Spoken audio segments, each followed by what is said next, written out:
I never believed in legends. Not the stories my grandmother whispered about skinwalkers, or the warnings about what lurked in abandoned places.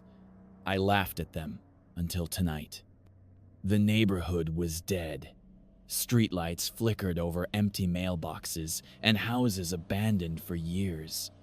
I'd come here for a dare, for the thrill of walking streets where kids said nobody should go after dark. My flashlight cut a narrow cone through the gloom, illuminating peeling paint, boarded windows, and dead gardens overgrown with weeds. I'd only been a block in when I felt it, eyes on me.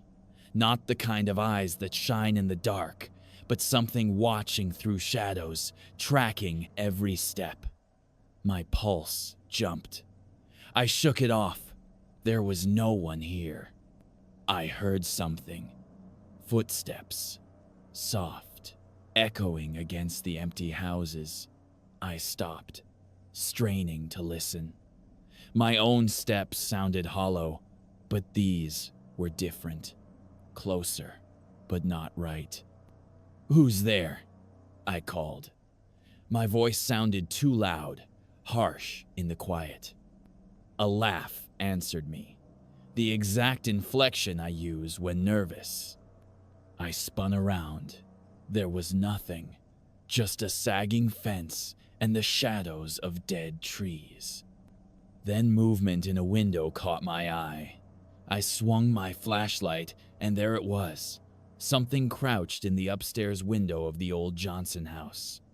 The silhouette had my face, my exact face. I stumbled back and ran. The street seemed to stretch farther than it should, curving and twisting in impossible ways. I heard it behind me, running, feet hitting the road in a rhythm too perfect to be human. And then it called my name, my voice again, coaxing and familiar. "Come back. Don't be afraid." Panic made me dart into a side yard. A rusted swing creaked under the weight of nothing, and the air smelled of mildew and rot. I glanced back and saw it emerging from the shadows. My face, my body, hands dangling, moving like marionettes with missing strings. Its grin stretched wider than any human mouth could, and the eyes glowing a dark yellow. I bolted onto another street. Street after street, each house identical in decay. I stumbled over cracked concrete, my flashlight swinging wildly, catching glimpses of it, always just at the edge of the light. I couldn't shake it. No matter which way I turned, it mirrored me. My movements, my breathing, my fear. I tried a shortcut through someone's yard. A rusted gate caught my leg. I fell. Pain shot through my ankle, but I scrambled up, my flashlight rolling into the grass. The darkness swallowed me. Then it was there, inches away. Its face inches from mine, tilting its head, grinning with teeth too sharp, eyes glowing. It whispered my name, soft, dripping with familiarity. I scrambled toward the road, every instinct screaming, and finally spotted a car at the end of the street. I threw open the door, yanked the keys from the ignition, and slammed myself inside. My heart pounded as I tried to start the engine. I saw it. It approached the car, leaning against the back window. My face, my grin, its long, twisted arms wrapped around the glass, scraping, tracing my movement. "You can't run," it whispered. "I am you now." The streetlights flickered out. Darkness pressed in. It had stopped chasing me. It didn't need to. It was already here, inside me, wearing me. I could hear it moving in the back seat. My back pressed against the seat, stomach knotting, and every nerve screaming. A soft scraping, like fingernails across leather. My own voice echoed again in the silence. "There's nowhere to go." I looked into the back again. It smiled wider than humanly possible, teeth sharp and blackened. And when it moved closer, I felt a strange pressure in my chest, a twisting as though it was probing for something deeper than flesh. I'm still here, trapped behind my own eyes, but the thing wearing me, wearing my face, is patient. It knows I can't run forever. The neighborhood is silent again. Empty houses lean closer, shadows twisting into impossible shapes. And in the silence, I realized the footsteps were coming from inside the car.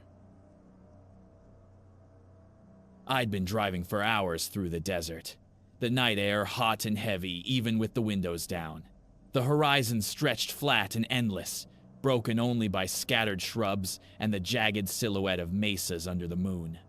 My eyes burned from exhaustion, but I didn't dare stop. Not out here. Not after what I'd seen. It began the night before. I'd pulled onto a dirt road miles from the nearest gas station to sleep in the back of my truck. The desert was silent in a way that felt wrong. No crickets, no wind, not even shifting sand, just stillness pressing against my ears until my heartbeat seemed to echo. Sometime after midnight, I woke to the crunch of footsteps circling the truck. I thought it was a coyote until I heard a voice. "Let me in." It was my own voice. I froze, hand hovering above the lock. I thought I was dreaming, but then it spoke again, louder, almost desperate. "Let me in, please, I'm cold." I held my breath and peered through the window. At first, I saw only pale moonlight on the sand. Then, a figure emerged from behind the tailgate. It was tall, shoulders bent at unnatural angles. Its skin stretched thin across rearranged bones, as if forced into the wrong shape. The face, it was mine, but distorted. Eyes wide, the mouth split into a grotesque grin. I scrambled into the driver's seat and turned the key. The engine sputtered, roared awake. The thing slammed its hand against the window, long nails clicking against glass. My voice shrieked from its throat. "Don't leave me!" I floored it, tearing down the dirt road. In the mirror, it kept pace far too long, sprinting on all fours before rising upright again, limbs flailing, shrieking into the night. Finally, it fell away, swallowed by darkness. I didn't stop until daylight. All that day, I tried to convince myself it had been exhaustion or heat stroke, but then I noticed something wrong in the mirror. When I blinked, the reflection didn't. I was shaving at a rest stop sink, staring into the cracked glass. For a moment, it was normal. Then, as my hand moved, the reflection lagged behind. Just half a second, but enough. And the smile. God, the smile. My reflection grinned while my lips stayed frozen. I backed away, leaving my razor, bag, even my wallet. I just drove. Now, hours later, I'm back in the desert. The highway feels like it's looping, the same cracked asphalt repeating endlessly.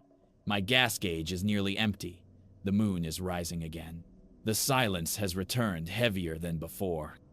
That's when I hear footsteps again, pacing alongside the truck, though I'm moving at 40 miles an hour.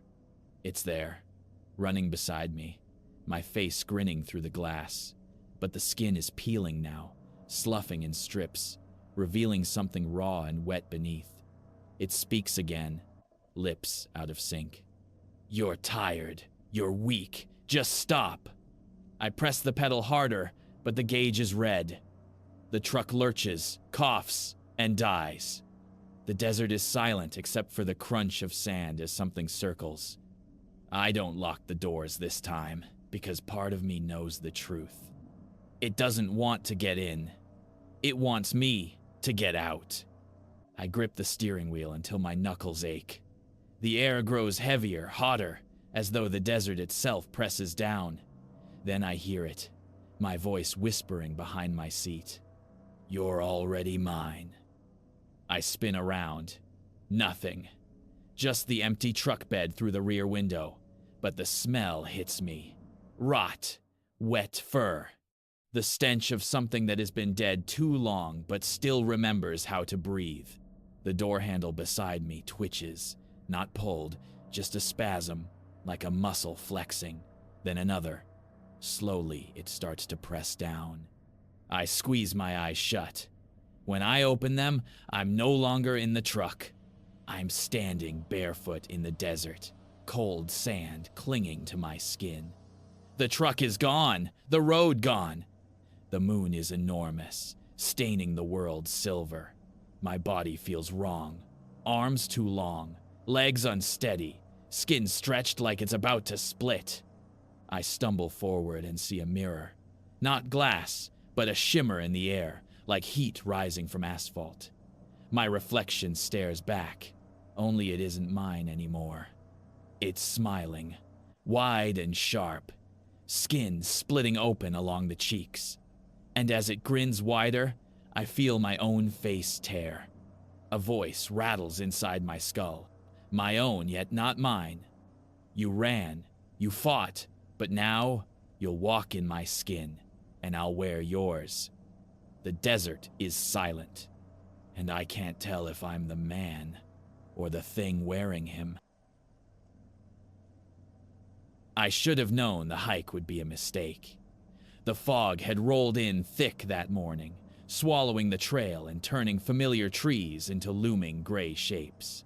I told myself it would clear, but as the hours passed, the forest only grew more silent, just a damp stillness pressing against my ears like the weight of water. I was halfway down the narrow path when I first saw it. Movement at the edge of the fog, a figure, hunched, shifting between trunks, too quick to catch. I paused, heart hammering. I called out, hello? Then the footsteps began, slow, following me. I tried to rationalize it, a hiker, a lost camper, but the crunch of leaves didn't match my pace. It was behind me, but somehow always just out of sight. I broke into a run. Branches whipped against my face, roots clawed at my boots, and every turn of the trail seemed to lead me deeper into a labyrinth of trees. My chest burned, lungs screaming, and still I could hear it. The footsteps, matching mine, then lagging, then closing again. And through the fog came a voice, my voice, calling my name. Come back, it's okay. Panic made me stumble. I slammed into a tree, scraping my arm, and caught a glimpse of it. It had my face, every detail. The eyes, the crooked smile, even the way I clench my fists when I'm scared. But its limbs were wrong. Long, twisted, fingers dragging along the ground as it sprinted. Its smile stretched farther than humanly possible, and shadows beneath its eyes were hollow. I tore down the path, zigzagging, trying to shake it in the fog. Every time I glanced back, I saw myself gliding effortlessly through the trees, closing the distance.